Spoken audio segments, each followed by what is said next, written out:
Hey everybody, welcome to a little sideshow from Slash Trax. We're going to do a cool little discussion here with a really awesome person, Ryan Thomas Johnson. He's done a lot of things. And Alex is our resident bio guy, so he's going to run down a list of these amazing projects that Ryan's been involved with. All right. So when I was doing my research earlier at the radio station, when I wasn't supposed to be doing that, so hopefully the station owner's not watching. So Ryan has been on Saved by the Bell, the new class. He did a guest spot. Ryan's been on ER as a guest spot. Right? Actually, an IMDb mistake. Okay. Oh, well, you know what? Scratch that, Joss. Tell the Slashaholics I blacked out again. All right, so Ryan's been on Briscoe County Jr. Hey, kid. How would you like to make $1? Oh, sure, mister. Okay, run up to this address on Knob Hill. Ask for a big, tall guy named Nuys Blvd. Tell him to meet me here, okay? My name's Briscoe. You got it, right away. Ryan is an avid keyboardist. He's been in many bands in LA, right? A savant. Okay. Live shows, performing like theater. Do you do some theater, Ryan? I do. Okay. And this is the part of the bio that I was actually geeked out about the most. Puppeteering. I am a huge fan. Oh. Yeah, puppeteering. Did you learn or have any interest in puppeteering from working on Carnosaur? No. I would not describe myself as any sort of professional or learned puppeteer. I think what you probably saw was an internet show, or it was in reference to an internet show that I did with a buddy of mine years ago called Captain Ken's Corner. Yes, which was like a parody of Blue's Clues. But it was a thing where these sock puppet characters interact with this guy, but it's really like a delusion in his head, and all the episodes are about drugs. Until next time, this is Captain Ken saying so long. Hey there, kids, it's Captain Ken, and time to play with cookie friends. By the time you count to 10, it's time for Captain Ken. Pretty soon you'll have the chance to laugh and play and sing and dance. Who's that guy in the funny pants? You know it's Captain Ken. With the puppets and Funks the Bunny! Hang on tight, it's time for Captain Ken. And killing and stuff like that. So yeah, I was a sock puppeteer for beautiful. I thought you said it was a parody of Blue's Clues. Right. Well, yeah. It's about drugs too, right? We found the bong. Maybe. We found the weed. Yeah. What is Blue trying to tell us? No. So Ryan, you were also in a movie with Michael Bauer, Nickelodeon's Donkey Lips, and the name of the movie was Captain Nuke and the Bomber Boys. Do you want to tell me why you were trying to blow up the boys' bathroom? Science, sir. Science, sir. He's gonna call my parents. Run away from home! And where am I supposed to stay? Three boys in a little trouble are looking for an adventure. This must have been a great fire. Sorry I missed it. But what they discover... What is it? Looks like a bomb. ...will lead to the greatest adventure of their lives. This is FBI Special Agent Jeff Snyder here. We want school called off. And you better do it today, because if we have to go to school tomorrow, boo! Due to a financial crisis in the county, starting tomorrow, there will be no more school. Is that what I'm supposed to tell the President of the United States? And we can get whatever we want now. Oh, I'm sorry, Mr. President. Somebody else found the bomb before we did. Unfortunately, the Bomber Boys aren't the only ones who know where the bomb is. What are we going to do, sell it? We're gonna blackmail the city of Los Angeles. They threatened to blow up Los Angeles. That wouldn't help me carry California in the next election, would it? If you will tell me where that bomb is right now, I'll make sure that you and the Bomber Boys take all the credit. I might be a kid, but I'm not dumb enough to trust the president. But when the FBI tries to double-cross the Bomber Boys, they're in for the ride of their lives. FBI, I need this bike. Yes, sir. Hold it right there, FBI. Run! Captain Nuke and the Bomber Boys, starring Joe Mantegna. She's kidding. Joanna Pakula. Let's get started, okay? Martin Sheen. Prepare for action. Kate Mulgrew. Joe Piscopo. Wonderful. And Rod Steiger. I hate to make speeches. Captain Nuke and the Bomber Boys.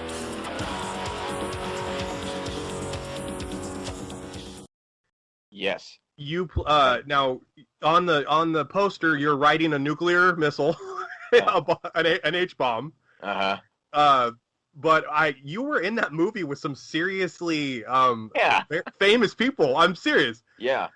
Joe Mantegna was in it. Everybody knows him from Criminal Minds. Yeah. And Simpsons. He's Fat Tony. Joe Piscopo. And I actually have a Joe Piscopo question for you later. Oh, okay. Yeah, bring it on. Joe Piscopo and Martin Sheen. Yeah. Apocalypse Now. Yep. Martin Sheen. My favorite actor is actually his son, Emilio, the Mighty Duck Man. Yeah. Yeah, I have a Young Guns poster framed behind me right now, so. Very good. Very good. Ready. But no, you've done some serious stuff. You've done a bunch of stuff. I did some stuff. That Captain Nuke was the second Roger Corman movie that I did.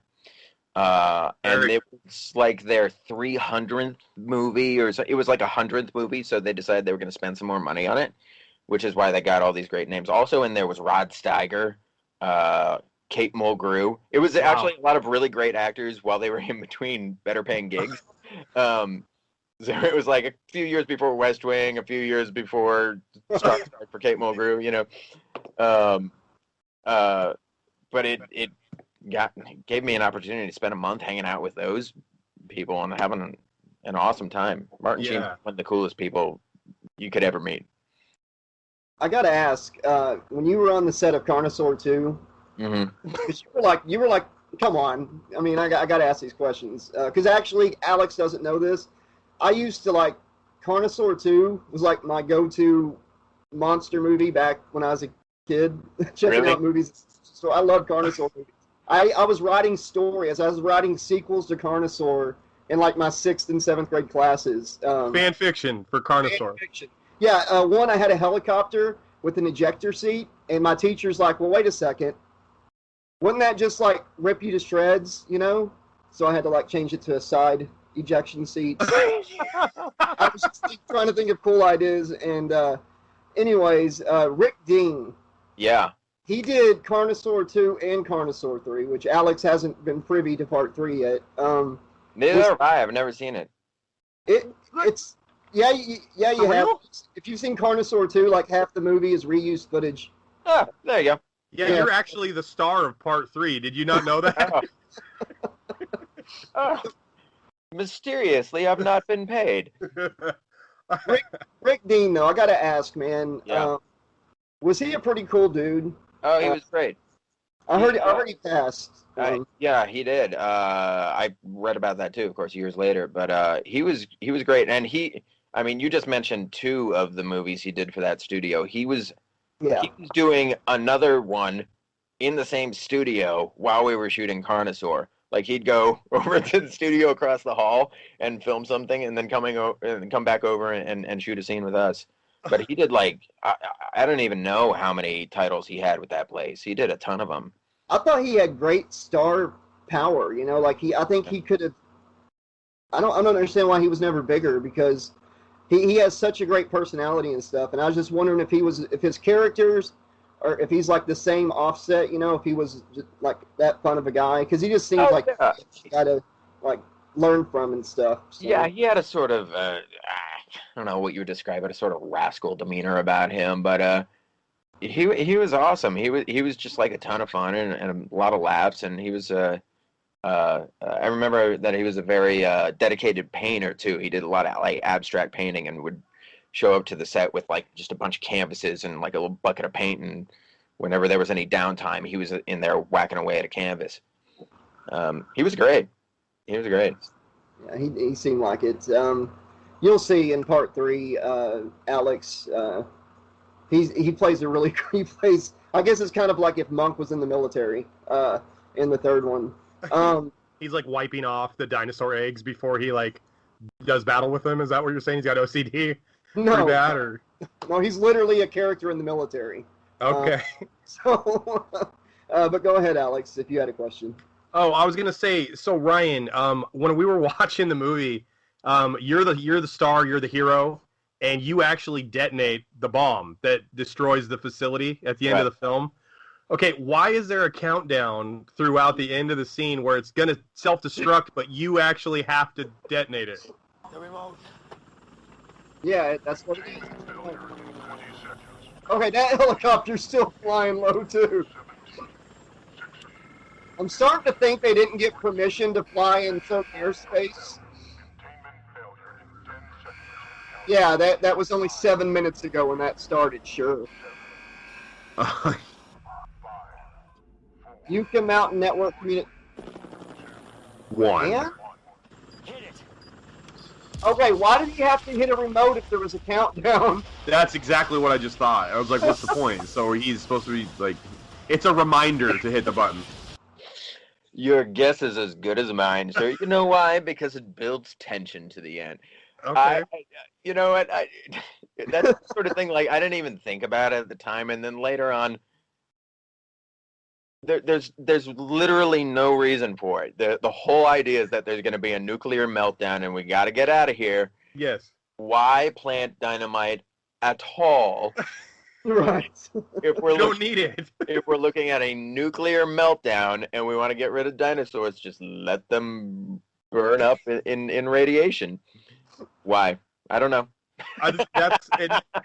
Okay, you know what? I actually love that answer because sometimes you'll give interviews, or you'll talk to somebody and you'll ask them a question, and instead of just giving a straight up, wonderful, honest answer, they'll try to be the director, the screenwriter was on set that day and he had this vision and, whatever, and then they'll just give you a bunch of crap. Didn't you hear Morgan Freeman in the scene before say the autopilot had been fixed in the helicopter? Yeah.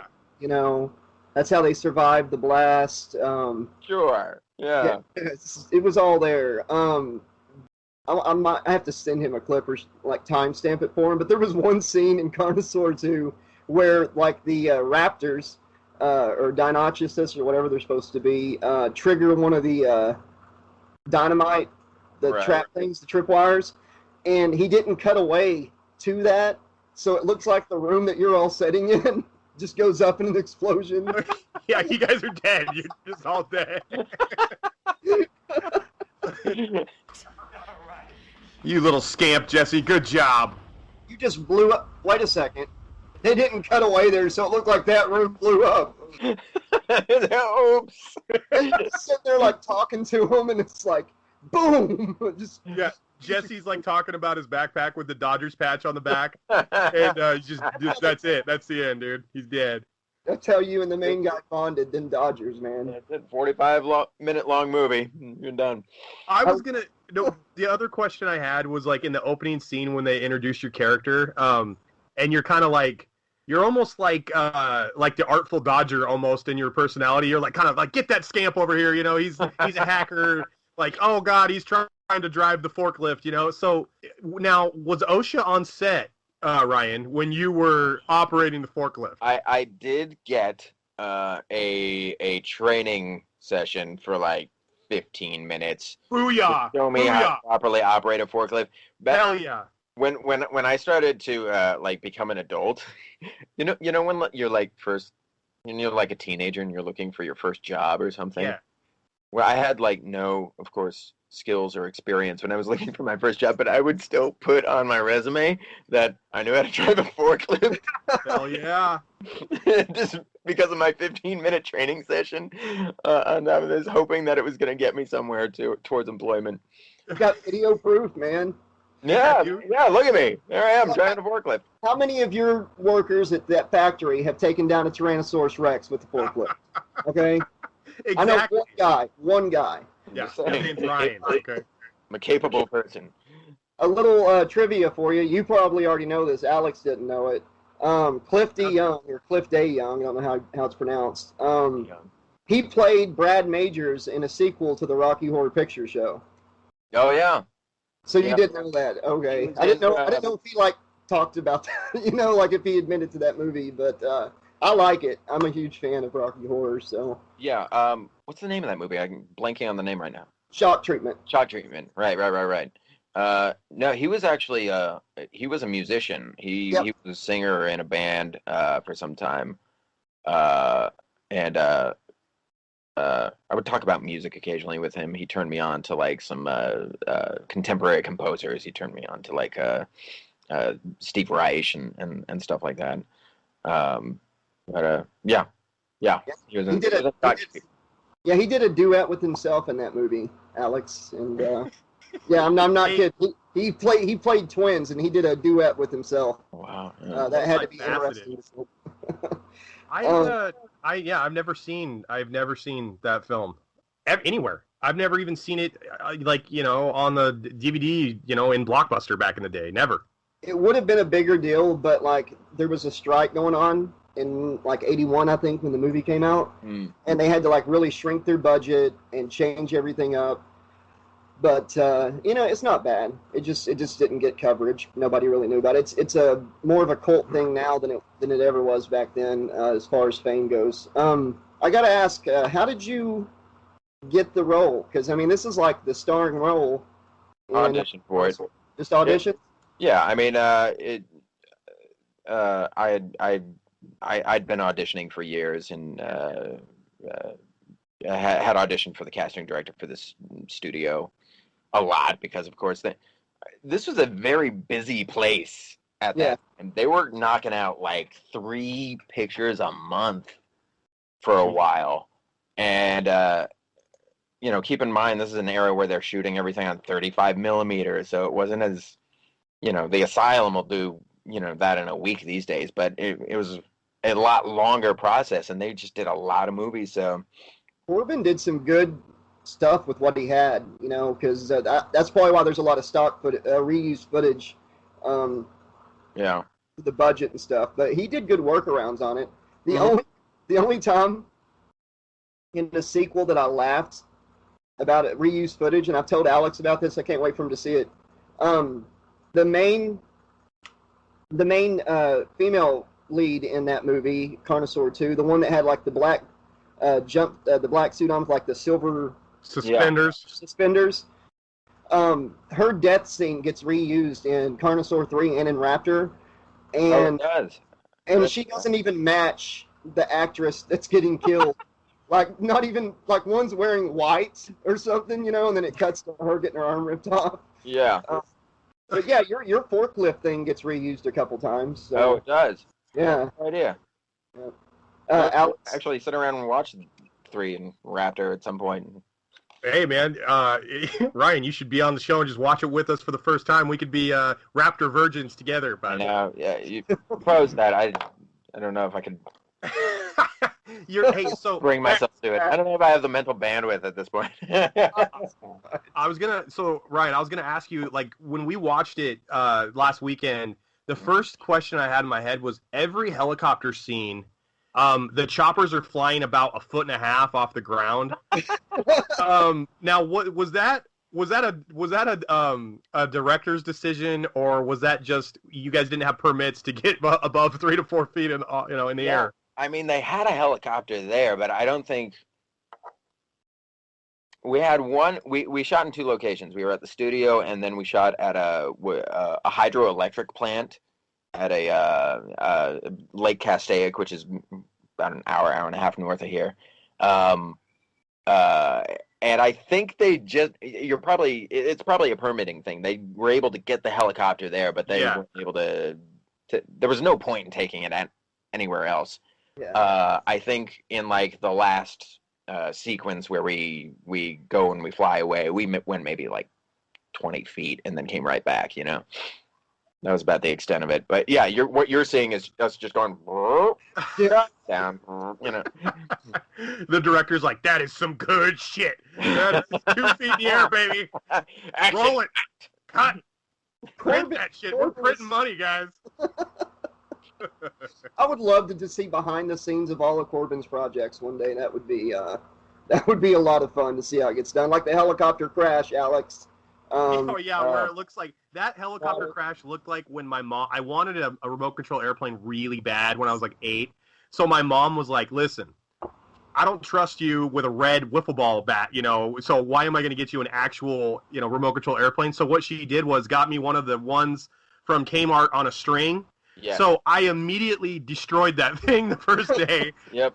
When it crashed, in my 8-year-old memory, it's burnt into my synapses. It looked just like the helicopter crash on Carnosaur 2. May have very well been the same thing. My mom's got a camera. She's filming it. It's like, I'm sending this to Corman. Yeah. What they did with the limited resources, though, was sometimes admirable. The production designer on this thing, there was one guy who was there for a few years.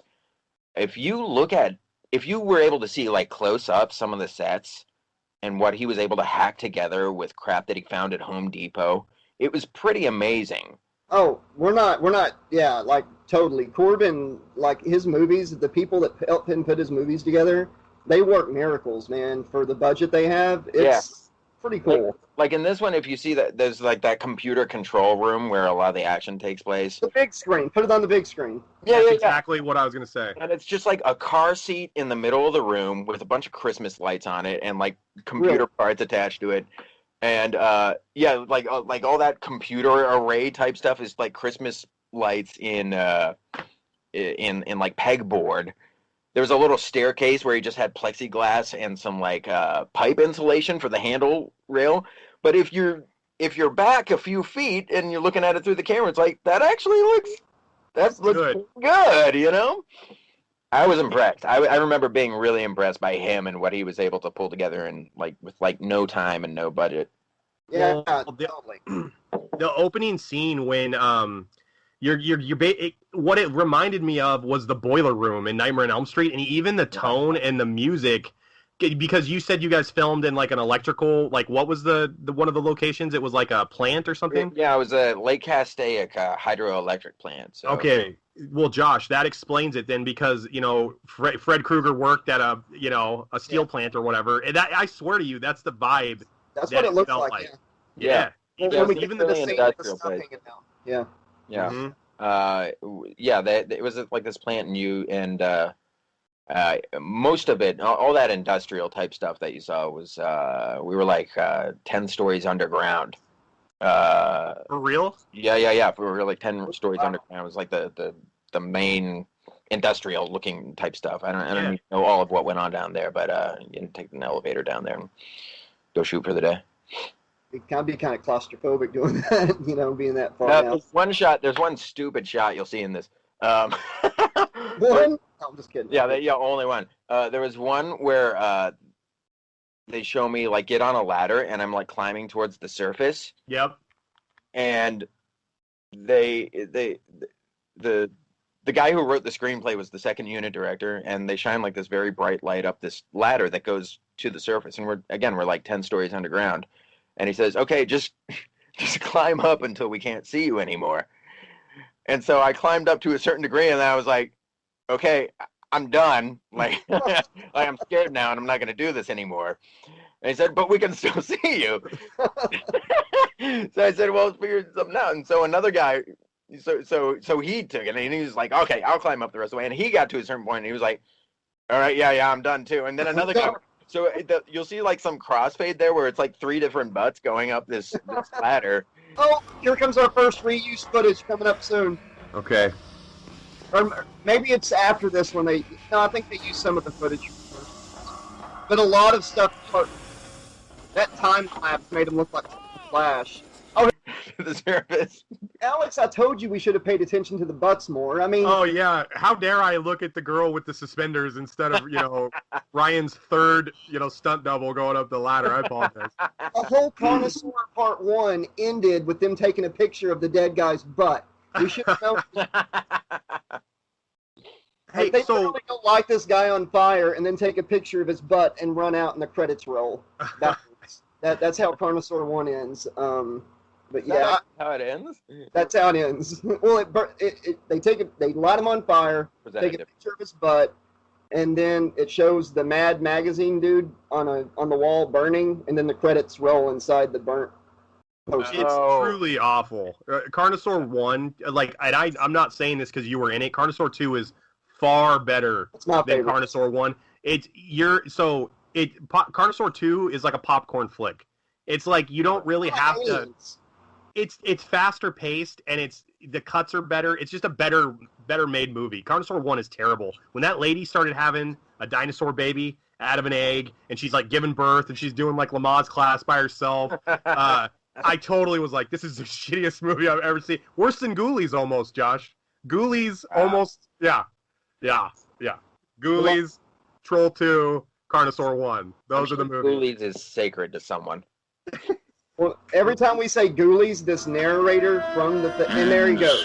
You happy, Alex? There he is. Oh, yeah. And so it begins. In the beginning. No, halfway through Ghoulies, a narrator shows up. He's not there in the beginning of the movie or anything. Just halfway through the movie, there's a narrator. Just out of the blue. Yeah, Ryan, we were like 17 minutes into Ghoulies. There's no narration. There's no nothing. All of a sudden, this guy just goes downstairs, and now there's a narrator. No reason. I don't even know so why. It had begun. Exactly. That's amazing. I got to tell you, man, we're a little disappointed in your character because they gave you 5, and you took like 20. He's got 5, and when you go save Reed. Who, by the way, has the strongest back in Hollywood history. He should be dead. He was walking just fine. Jesse's kind of like, holding him up a little bit, but he's straight, dude. He's good. Well, fortunately, he fell 2 stories into a pile of mattresses. Right. And when the T-Rex fell, we're like, it's okay. His son's going to go in there, and they're going to give him 5. Right, there you go. Well, dude, Ryan's character, Jesse, was like a rebel, so when they said 5 minutes, he's like, fuck that, I'm taking 10, bro. Right. Yeah, seriously. Take all the time in the world. I'm going to get in this slow forklift and have a slow battle with a dinosaur, which is going to blow up anyway, but I want to do it. It looked like you were playing with your pet T-Rex, like he was. It was cute. It was actually cute. It's like, Alex was like this action-packed sequence, and then getting the thing, it's like, yeah, the T-Rex. That's what I said. Yeah, dude, I said that during the movie. I was like, it looks like Jesse knows he's trying to kill the T-Rex, but the T-Rex just thinks they're playing. when you wrestle with a dog or something, Right. The T-Rex picks up a canister with his mouth, just throws it at him. Go fetch. I think the dinosaur just thinks they're playing. I don't think the dinosaur realizes that if it loses, it's gonna die. Pushing it.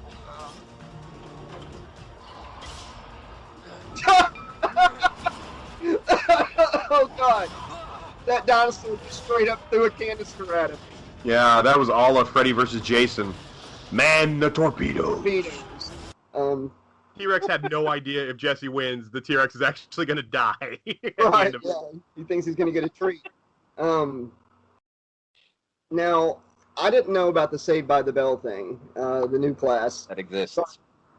Yeah. And we loved it for it, by the way. I saw, and you're dressed immaculately in your episode, by the way, Ryan. Oh, you saw the Dude, the thing? Or? Ryan, I saw it live when it aired on Teen NBC when I was 11, dude. Oh, wow. Yeah. I'm a huge Bayside Tiger, my brother, but you were actually like a villain in that episode, weren't you? Yeah, I was supposed to be like a snotty rich kid who was trying to buy the affections of this young girl. It was Saved by the Bell, sir. Did you have any scenes with Dustin Diamond or Dennis Haskins at all? Not scenes with them. They were there the whole time. Yeah. Damn. Dennis Haskins just seems like this guy that's just happy 24 hours a day. Smile on his face constantly. Everything I've ever seen him in. Every interview, when he's standing behind the camera, he just seems like a genuinely nice guy. But you don't seem so I guess that wasn't a fun experience. No, it's fine. It was actually, I kind of didn't care because I was like, my script Saved by the Bell, whatever. It's the class, right? No. Right. No, I mean, it was fun. It's just, it's another one of those things, it's super weird to have been in this thing that is such this pop culture standard now. There's a thing here in LA where there's they recreated the cafe, the restaurant Yeah. Max. Max. Yeah, they've recreated it, and it's now like an operating place. And when it first opened, like, a bunch of people I knew were going and taking pictures with themselves at the Max, and it's like, it's weird that they're taking pictures in a place that was like a temporary workplace for me. Hey, Josh, you know how you were talking about Mr. Belding? That guy had no freaking clue when he was cast for Miss Bliss, like in 1985 or whatever, with Haley Mills. He's probably like, oh shit, man, I'll get my SAG card again. This is gonna be great. He had no clue he'd still be making Saved by the Bell money like 30 years later. No way he knew that. It's crazy. And then that reunion, working there doing that thing for I don't know how many years it was on. It had to be like, I don't know, what was it, like 6 years? 2000, right? Saved by the Bell aired so Miss Bliss started in like 87 to 88. Then it got renewed, like totally changed from, they were in the Midwest. They weren't in California. Bayside that wasn't the name of the school. Oh, that's right, yeah. They went to California, recast, had Mario Lopez and all those other people. That show ran for 4 years. It actually ran freshman, sophomore, junior, senior year. It went concurrently with how old they were. Wow. They graduated, started going to college. The new class came. Ryan showed up and just nailed his part, killed it. And then after that, they went to Hawaii and stuff. Then they did the Vegas wedding. Then, shit, man, they made 2 more TV movies, right? They had the Hawaii, they had all that stuff. Now they rebooted again. Saved by the Bell's on the Peacock, the new streaming network. So Really? It's back again. Yeah, it's back, dude. New characters and stuff, like it's not old. Slater and Jesse are Elizabeth Berkley because Showgirls didn't pan out quite the way she had hoped.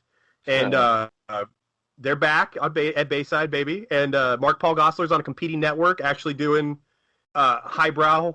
He was in that TV show where he's like protecting the girl on Fox. How are they bringing it? How are they back on the show? Are they playing teachers or something? Of course they're teachers, but they're at the age now where they're like 45. They've probably been at Bayside for quite a while. No, I knew they weren't going to be students. I'm not completely stupid. I'm just. Like, are they going to be teachers or just parents, or what are they going to be? They're going to be like the guy on Ghoulies who's like saying he's going to go back to college, but he's like clearly 38 years old. He's like, I'm going to take this semester off, and it's like, from what? What are you, the fucking janitor on campus? You're 38 years old. What do you take? At this point, you're not graduating. Like, we should probably move on, pal. Ghoulies 3 is called Ghoulies Go to College, so apparently he goes back eventually. I got to ask you. Get an ARP card. Right. I've got to ask you, what has been your favorite role as far as being an actor goes? Well, I haven't acted for a long time. I don't do it anymore. But back in the day, there was one movie I did that never saw the light of day. It was called The Watonkawa Flash. And it was... we shot it in Oklahoma. It was a little indie movie, and I did it with Mark Boone Jr., who he's Sons of Anarchy stuff. Yeah. He's been on Sons of Anarchy, and Toby Huss, who he's done like a lot of these great comedies and stuff. He's one of the voices on King of the Hill. And it was kind of like this real. It was this fun. The concept of the movie was this guy who's had the high school football record for most touchdowns for years, and now he's like this. Like, this is like his only claim to fame, and he's just kind of this miserable individual. And it happens on the day when his record's about to be broken by a kid in one of the neighboring schools, and so his world's just kind of crumbling apart. It's comedy. But I'm his son who's like in the marching band and gay, and like he doesn't know how to deal with like his entire identity crumbling. And it was like this really cool little like sweet small town comedy, and it went to a couple film festivals, and that was it. And it was a shame. I probably like that better than anything. You didn't even get your own copy or anything, huh? No, I got a copy, but cool. No one else did. Yeah. I mean, that would be. I wish that could have got released. That sounds like it would have been pretty cool. Yeah. Do you think that maybe the storyline was like maybe a little too edgy at the time for a studio to release it, or? I think actually the tone of it was kind of like, kind of small town humor, and they did take it to festivals like Slam Dance, which kind of thrive on being edgy. And I think it was not edgy enough for what was being looked at the time. Okay. But it was a nice story. It was a cool little movie. And it caused me to spend like a few weeks out in Porter, Oklahoma, which if you've never been, you probably never will. I was gonna say, like, that story that you just described is actually loosely based on my brother's life. Really? The studio must have known my older brother, Aaron. So, my brother's claim to fame was he was like a baseball star, Ryan, and that's all he did, right? And he went to college, and his girlfriend went in the Air Force, and he followed her, so he didn't take the scholarship, guys. So he's 41. So I think I've heard that story. What is that? 23 years ago, times 365, 365 days in a year. I've heard that story thousands of times, and it never gets old, guys. They're gonna make a script about him. There was a record book for my high school, and he was omitted from it. They forgot to put his name in there. Oh, no. Yeah, he lost his mind, dude, because that's like his thing. That was his one thing. Oh. Yeah, what are you gonna do? Yeah. What are you gonna do? Right. So, what is Ryan Thomas Johnson doing these days? I'm a musician and a composer. Done some little bit of composing for TV. Had bands I played in since I was in my 20s, since I could get into bars. Calico. Calico was the first one. They pulled me out of the rock and roll cradle, and that was it. I was off and running.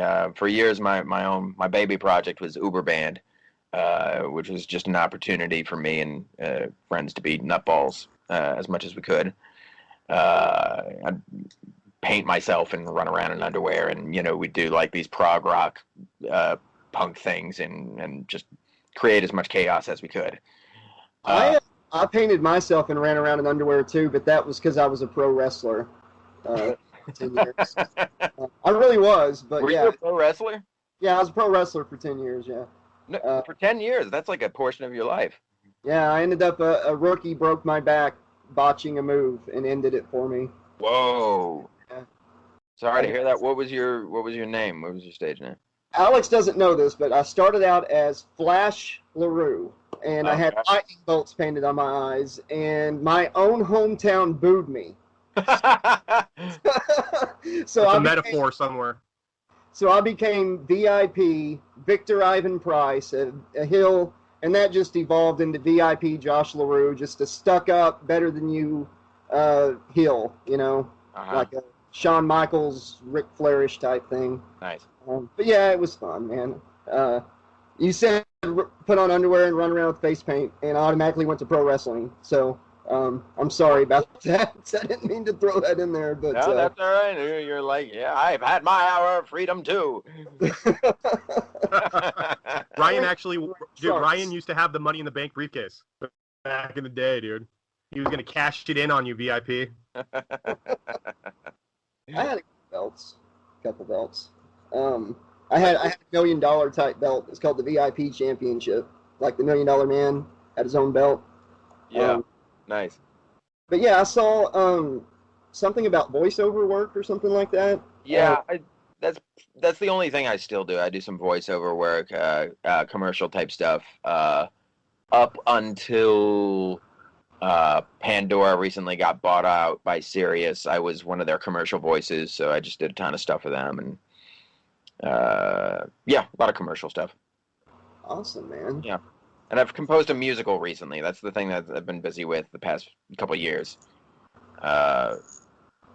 We just did a run of the show. It's called Deadly. We did a run of the show here in LA back in September. And there's a university in St. Louis that's going to be putting it on now in the middle of COVID, but it's probably going to be over Zoom. They're just now kind of figuring out how they're going to pull this off. But no, it will happen, and I'll let you know. I think it's going to be for just people involved with the school. Yeah. But it'll be good. It's because we did our run of the show, and you get something up on its feet, and you realize like, this whole section doesn't work. This song shouldn't be here, and so it's giving us a chance to like tweak it and work with some people who have they're not doing anything but studying theater. They're just going to be doing this right now, and so it'll give us an opportunity to fine tune the show. That's and really we're probably going to do it again with another school in Chicago once the plague is over.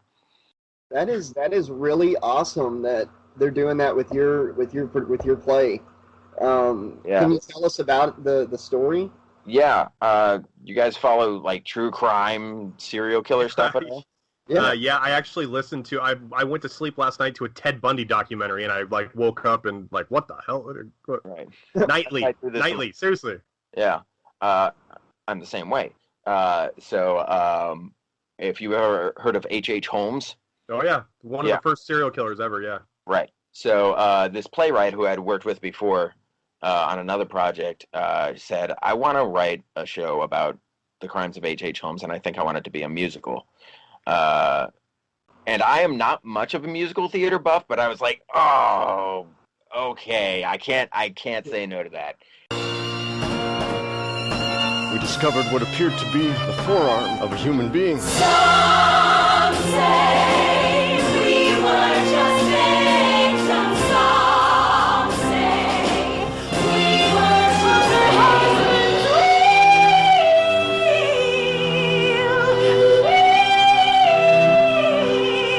What does she dream when she looks out her window? More than a victim and more than a story and more than a number of your sad human stories. The house ablaze till the wrong is raised, burned to ashes and never again. Hear us! We'll be loud.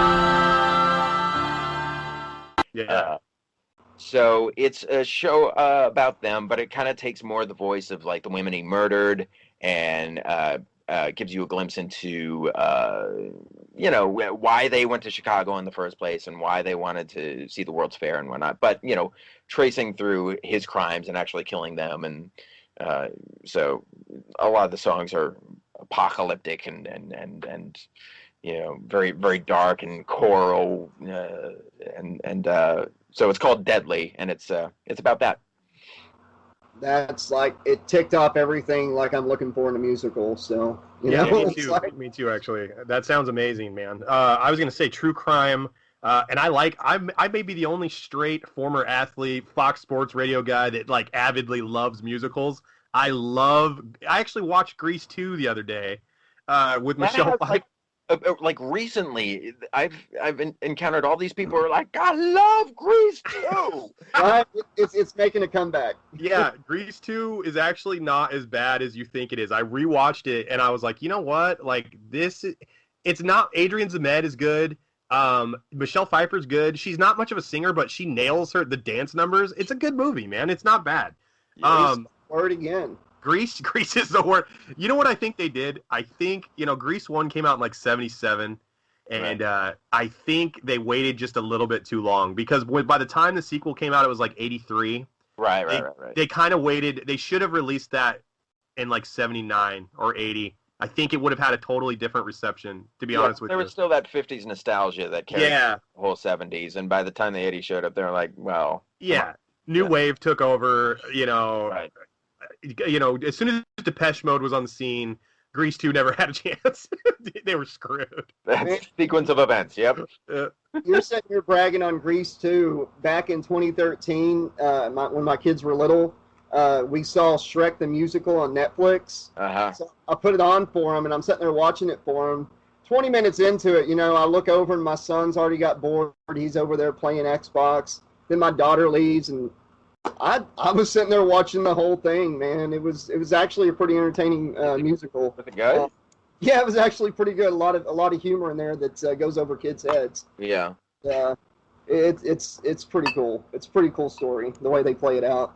Yeah. It's on Netflix. It's. I don't think you'll be bored with it. It's entertaining. Yeah. But yeah, that's totally the opposite of true crime serial. Kind of the opposite of the H.H. Holmes story. Yeah. Yeah, I like that juxtaposition. I like the like something light, like a musical, but with a dark tone. I think it's really interesting, and I think it probably draws an audience that you wouldn't normally get to your play. Yeah. I really believe that. Reminds me of Repo, kind of that vibe. Repo, the Genetic Opera. It's like a rock opera musical about in the future you get organs, and like if you don't pay for them, you get them repoed. Right. Yeah, it's Alex, shake your head, man. But It's its own cult favorite.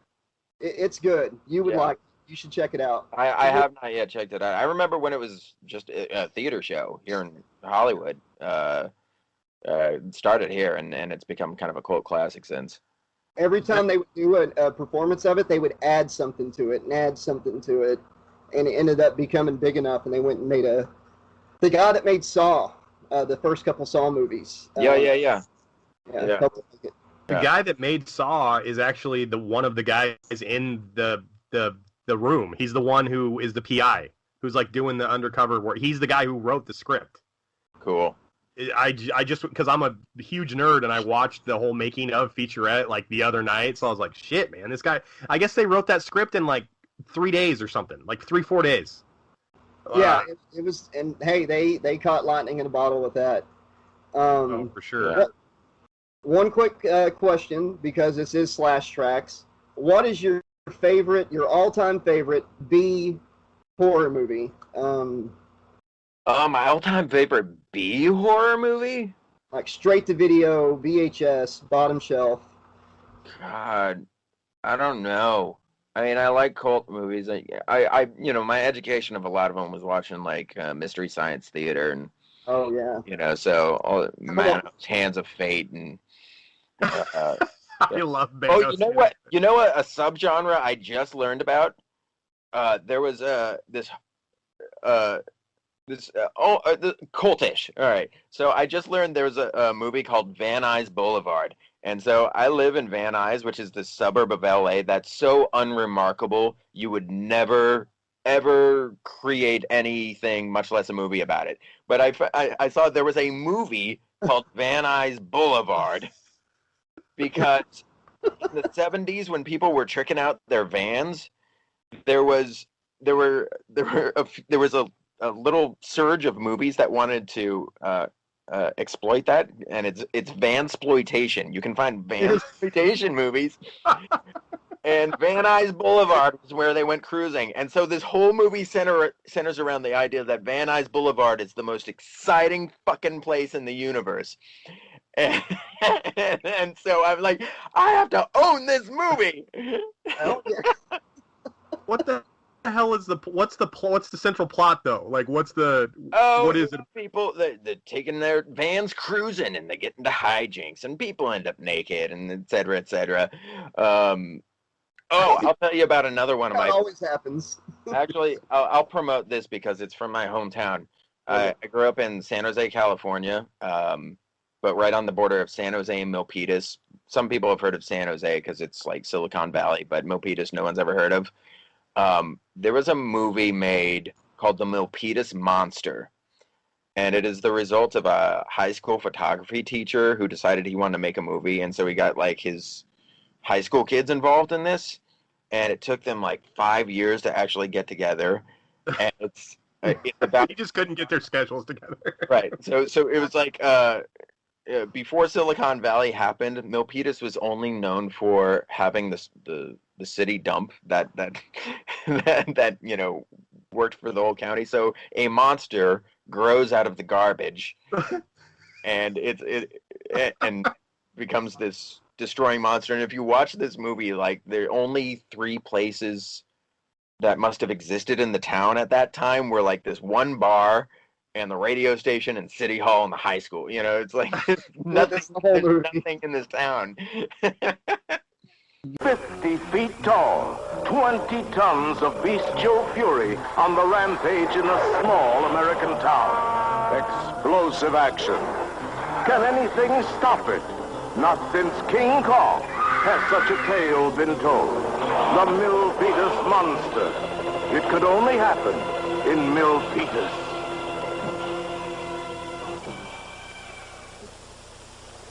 Was the monster made out of old Atari ET cartridges? Because they were... Might as well have been. Atari wasn't taken over yet. We're gonna have to watch that, Alex. That sounds like exactly like right up my alley. And when he said that, it reminded me of the Bloodsong movie with Frankie Avalon that was filmed in my hometown. Ryan, there's a horror movie it was like right after Jaws 2. So the girl who starred in Jaws 2 and Frankie fucking Avalon, who is in all the Back to the Beach 1960s movies with Annette Funicello, he's a killer. And before he kills people, he's Frankie Avalon. I thought he was a killer murderer. anyways. No, he's the killer, dude. And he actually plays a flute before he kills people. So the movie is called Bloodsong. Of course he does. It's called Bloodsong. What other way is there to kill people besides... It's on YouTube, man. And back when I used to drink, before I got sober, dude, I was obsessed with this. I was like, this movie is filmed in my hometown. I'm going to the fucking pizza parlor where they filmed it. I'm going to eat in this booth, and I'm going to watch Bloodsong on my phone at the same time, dude.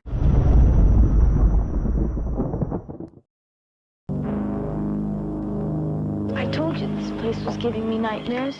I keep seeing some lunatic killing people. I'm scared. You're crazy. Don't say that. Multiple fractures left leg, severe concussion, blood type O positive. That's rough to come by. Do we have a sufficient supply?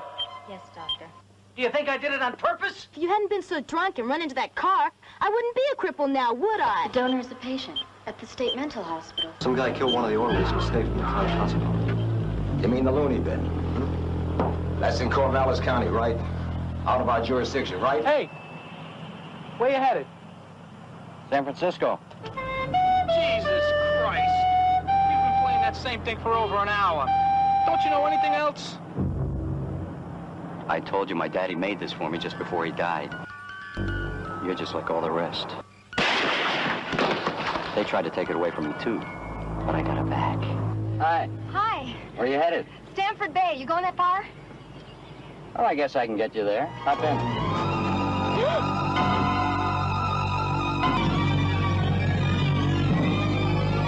Hello, pretty girl. And you were really weird. You think someone was following you or something.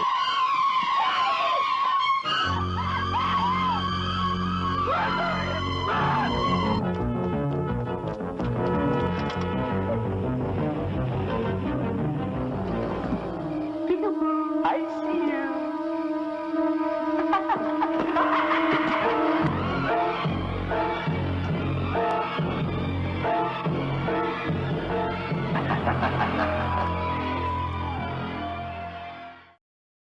That's amazing.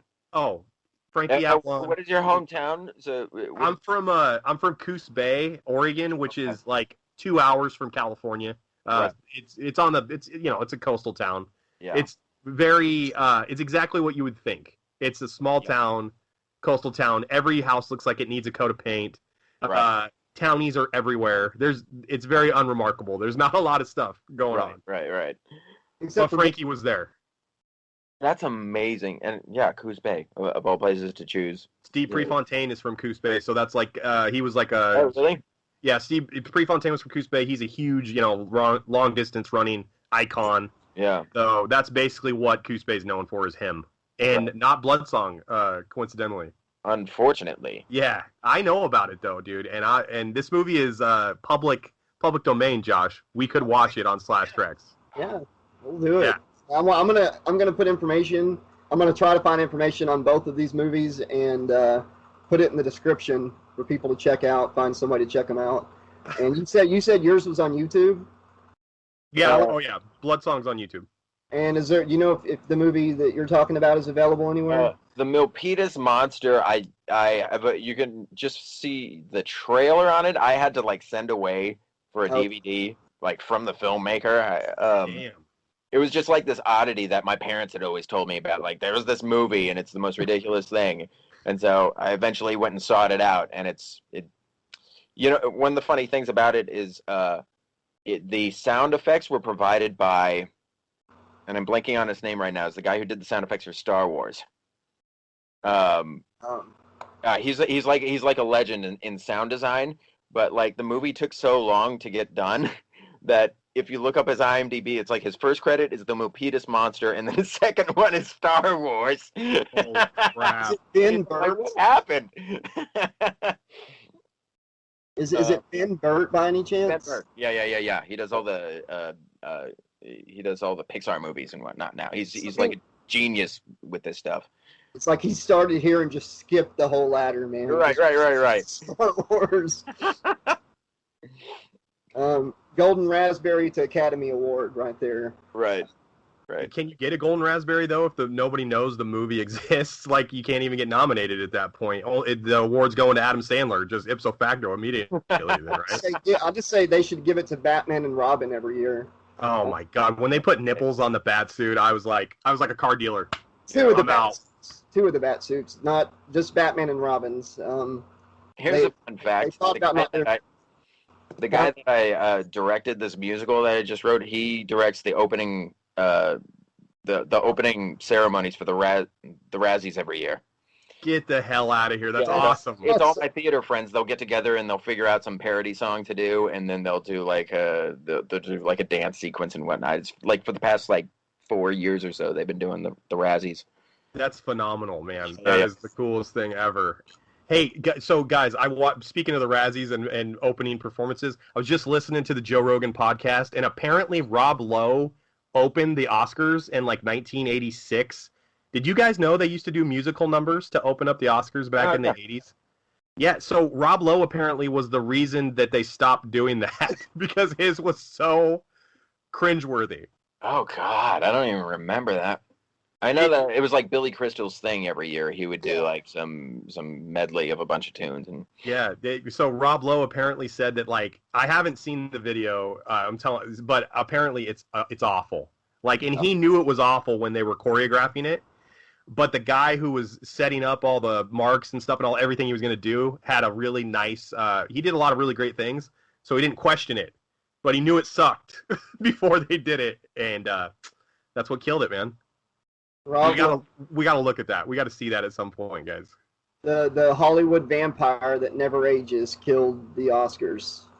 Oh, he got the serum from Death Becomes Her, dude. He's like Jim Morrison at the party, dude. He doesn't age. If he dies though, he's absolutely screwed. He'll just start rotting. I've seen some of these celebrity photos where it looks just like him from the 1800s and stuff. Right. And I'm like, I'm not stupid, but but I'm getting convinced. Exactly. Paul Rudd. Did you guys ever see the photo of Paul Rudd? It's like Paul Rudd, age 45, and then it says Wilford Brimley, age 45, and it has their faces right next to him. And Paul Rudd, dude, looks like he just came off the set of Clueless. Looks phenomenal. Right. Wilford Brimley looks like he's on the TV show Our House in the 80s. He's the manager on The Natural. He's old as shit. He's ready to be on Cocoon. So Paul Rudd is like the fast food picture on the menu, and then Wilford Brimley's what the food is when you get it. Is that what you're saying? Yeah. This is the face before meth, and this is the face after meth, basically. And we just lost him recently, man. R.I.P. Wilford. Yeah, he was a. He's kind of a badass. He was like a security guard for Howard Hughes. Get the hell out of here! Really? Yeah, he was. Yeah, I wouldn't. Awesome. Yeah. Wilford Brimley just had that bass in his voice where it's he didn't speak a lot, but when he said something, it carried a lot of weight. I feel like that's why he was chosen for a lot of those roles, as the heavy. You know what I mean? When he was on TV telling me to buy stuff, I was like, "Yes, sir," and I went and bought. Right. I'll buy it right now, sir. Yes, absolutely. I'm getting some Quaker Oats today. Quaker Oats are exquisite, by the way. I eat oatmeal every day. It's delicious. That's why it's still on the market, Josh, because it's fucking delicious. Okay, he sold rice cakes one time. Are you gonna say those are delicious too? Well, you give me some Nutella or some good peanut butter or something, maybe we'll talk. But I don't want to dry my freaking mouth out with rice cakes, dude. You guys ever have rice cakes and you're like, son of a bitch, my mouth is the driest it's ever been. Yeah, Master Evil sent me a whole case of them, and then it was a box of water, and I ate the rice cakes first, opened the box of water, and it was literally a box of water, so it was just wet cardboard, and a box of water. Dude. I thought it was a box of bottled water or something. So, I'm sure you have filtered water on tap in your location. So, well, of course I do. And I get it delivered every day. But the problem is they were about 2 minutes late on the delivery, and I was almost parched. That's torture. Craft services has been shit lately. Master Evil doesn't send over the good stuff. I actually had to make my own sandwich the other day, Josh. Wow, you've got it so bad, man. Yeah. Yeah. Okay. Was there anything else you wanted to? Is there anything you want to plug, or that I can put in the put links down here, or anything going on? Hey, yeah, I will compose music for anyone who wants to pay me. RyanThomasJohnson.com if you want to go listen to some of this stuff. Yeah, that's all I've got. Other than that, I'm in quarantine, trying to exercise. I got to quit pointing down whenever I say in the the link's going to be right down there. I'm just going to say it's going to be in the description. You always do the crotch, like in the bio down below. Check out the bio. Well, before we wrap this up, man, first off, thank you so much for chilling with us. This has been, I didn't even realize an hour had gone by. This was a lot of fun, guys. Ryan, thank you very much, man. This has been a lot of fun. And I want to thank you, by the way, for all the movie. Carnosaur 2 is good, and thank you for all the TV shows you've done and everything. You've entertained us, dude. Like, I've seen you in things many times, buddy. Thanks. So thank you. I am thoroughly, I don't understand the fact that anyone keeps watching some of the stuff I did in the 90s. It blows my mind just to know that happens. I was going to be, but I want to be real for like 2 seconds. I'm not trying to drop a punchline. Yeah. When I grew up, I had a pretty rough childhood. So some of the shows you guested on or some of the things you've done helped get me through some of that stuff at home. So thank you. I appreciate it, dude. Yeah. Thank you. Wow. Thank you. Yeah, I got to say something similar here. The reason that I was such a big fan of B movies and stuff growing up was a similar. It helped me escape from a lot of stuff that was going on, deal with depression and other things like that, and picked on at school, stuff like that. And when I'd get home, I could escape into these movies. So yeah, man, thanks a lot, because for some reason, Carnosaur 2 is engraved on me for the rest of my life. It was my favorite one as a child. So wow, thank you so much for that, man. Seriously. Wow, thank you, man. It blows my mind. Blows my mind. That's awesome. Thank you. Thank you. And there's only one other thing we can really ask you, man. If you could do us a solid. Oh yeah, what's that? Do you think there's any way you could get us rescued from Master Evil? Because we're kind of stuck here, having to watch bad movies all the time, and we thought we'd talk a while, and maybe you'd maybe help us out. Yeah. So you have to do this, is what you're saying. And he's forcing us to do it or die. Yeah. It's really. I mean, I kind of felt like I had a choice at the beginning because he was a little nicer to me than Josh. But when he chained my foot to the laptop, I kind of realized shit was getting serious. So right. What do you think? Yeah, I'd really like to help you guys out, but I'm not going to. Yeah. Okay. Yeah. I mean, can you at least put a good word in for us with him, if you ever bump into him at any point? Should I actually bump into him? I'll see what I can do. Okay. Yeah. All right. Hey, right, you swing it 100% of the ones you don't, get in the box. You take your cuts, Josh. Yeah. No promises. No promises. Okay. Well, that's something. All right. You guys have a great night. Thank you.